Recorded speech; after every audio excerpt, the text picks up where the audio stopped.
I think the most embarrassing thing about people simping for the ultra wealthy. I love how advocating for lower taxes is classified as simping for the ultra wealthy. Now, we're just not stupid enough to think that if the bureaucracy could only squander more of our money, we'd live a better life. Isn't necessarily like the delusion that they will also one day be super wealthy. This lady literally sells courses on investing and how to gain wealth. Is that a delusion? Because she's certainly trying to gain wealth for herself. Or the belief that they have more in common with that really rich person than with like a homeless person. They do.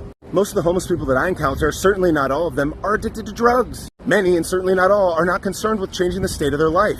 Whereas a wealthy person has gained that wealth by creating opportunities for others. They educated themselves and harnessed their talents to create value. Of course, a person that wants to be more successful has more in common with them. I think the most embarrassing thing is that when you look at how wealth is measured in our society, mostly it's measured by how little you have to deal with poor people.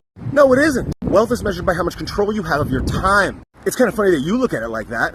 If I buy a house near the beach so I can walk on the beach every day, does that mean I want to distance myself from poor people? No, you psycho. I want to walk on the beach every day. And I'd rather not have to drive 10 minutes to do it. Like using air travel as an example, yes, you can move up to a more comfortable seat in the plane. But first of all, even on commercial travel, you can move up to a first class where you don't board with everyone else. You don't go through security like everyone else. You go through a separate entrance. You get chauffeured to the gate, all of that kind of stuff. Yes, control of your time. You exchange your time for money and then you use that money to buy time back, believing that the time that you saved could be better spent creating more value. But then eventually you just fly private and don't have to deal with anyone. Because you have more control of your time. Why don't you wash every dish by hand? No, you spent money to buy a machine that could wash those dishes for you so you could have that time back. But why do you pay a person to cut your lawn? Because your time would be better spent not cutting the lawn, creating value. It has nothing to do with poor people and everything to do with time. You don't have to run your own errands. You don't have to do your own shopping. Yeah, so they could control more of their time. Why doesn't the CEO mop the floor at the building?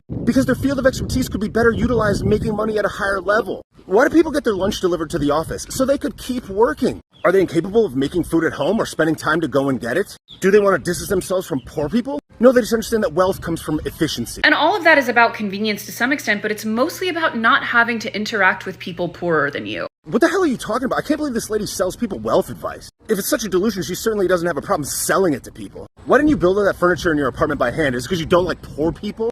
Get a grip. Like, that is the true measure of wealth. No, the true measure of wealth is your health, your relationship with the divine, your family, interpersonal relationships, and control of your time.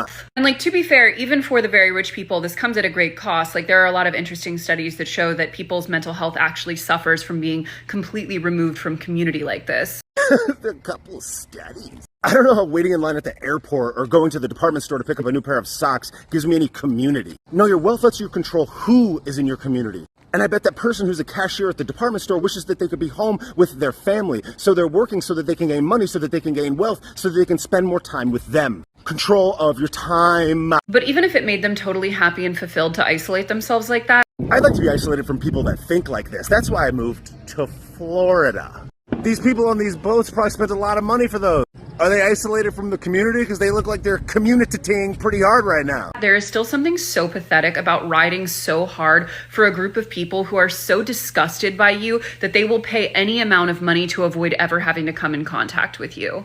Now, your take is pathetic, and you should be embarrassed for posting such a clownish take on what you clearly don't understand. But yeah, keep selling wealth courses and pretending like you're empathetic to the poor when you live in a nice building, when you drive a nice car, when you literally sell courses to people that want to improve their life. But no, they just don't want to interact with poor people. How embarrassing for you! These are the absolute worst type of people. Because they know better, but they sell you on this idea of fake empathy because they want to gain brownie points so they can sell more of their wares. Like, stand up. No, why don't you sit down? In fact, take 1,000 seats. Buy my course on how to get wealthy, but also being wealthy is bad. Remain clueless.